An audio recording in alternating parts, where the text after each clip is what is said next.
రాష్ట్రంలో జరుగుతున్నటువంటి పరిణామాల్లో భాగంగా మన స్థానిక హుజురాబాద్ ఎమ్మెల్యే కౌశిక్ రెడ్డి చేసేటువంటి వ్యాఖ్యలు కానీ అతను సంఘటనలను హుజురాబాద్ ప్రజలు చీకొట్టే విధంగా ఈ ఎమ్మెల్యేని ఎందుకు గెలిపించడం రా నాయన, ఒకప్పుడు హుజురాబాదు ప్రజలు కానీ ఇతర ప్రాంతాల్లో పోతే హుజురాబాద్ బిడ్డలం అంటే గౌరవం దొరికేది.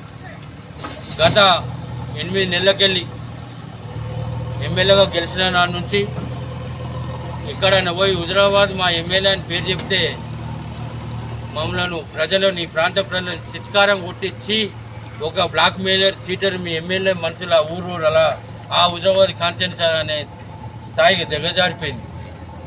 మహిళల పట్ల గౌరవం లేదు, మహిళల పట్ల కించపరిచే విధంగా మాట్లాడడం, ఎమ్మెల్యేల మీద దాడి.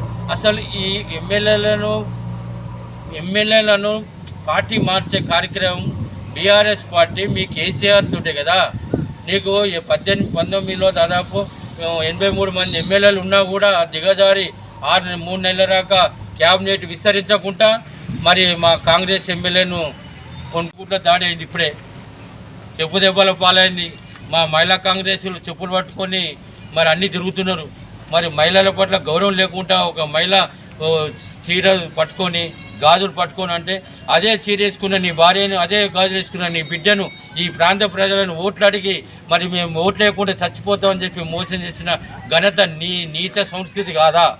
మరి నువ్వు మహిళను అగౌరవపరుచుకుంటా, ఎమ్మెల్యేలను అగౌరవపరుచుకుంటా నువ్వు ఒక బానిసమైనవు.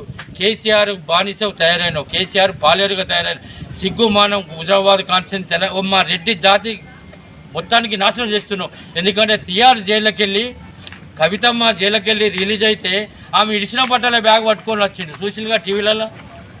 జైల్లో ఇడిచిన బట్టలు ఆమె లంగా బాగా చీరలు ఈ నీచంగా దిగజారి ఒక మహిళ బట్టలు మోసుకొచ్చిన నీచ సంస్కృతి ఎమ్మెల్యే ఇజ్జతి మా రెడ్డి జాతి ఇజ్జతిని మొత్తం తీసిన సర్వనాశనం చేసిన నీకు మాట్లాడి అక్కెక్కడి కౌశిక్ రెడ్డి బట్టలు ఇప్పించే కార్యక్రమం పట్టణంలో ఉన్న నువ్వు తిరగలేని పరిస్థితి.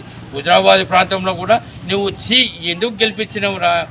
పిల్లం బిడ్డలను పెట్టి ఇక్కడ మోసపూరితమైన వాగ్దానాలు చేసి మరి ఎమ్మెల్యే నువ్వు ఇక్కడ పేద ప్రజలంతా తల్లడిల్లుతున్న హాస్పిటల్లో ఓ 2-3 లక్షల ఫండి ఎమ్మెల్యే ఫండి ఇక్కడ ఆదుకో ప్రజలను ఆదుకో.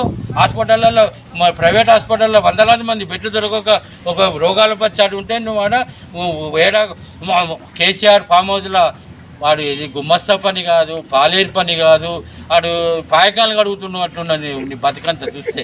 ఒక పక్క జైలుకెళ్ళి రిలీజ్ అయితే వాళ్ళు బట్టలు మొత్తం జైలు బట్టలు ఏమన్నా షోరూంలోకి వెళ్ళి కొనుక్కొని వచ్చిన బ్యాగ్ అనుకుంటున్నావు. అది జైలుకెళ్ళి వచ్చిన ఇచ్చిన బట్టలే కాదా?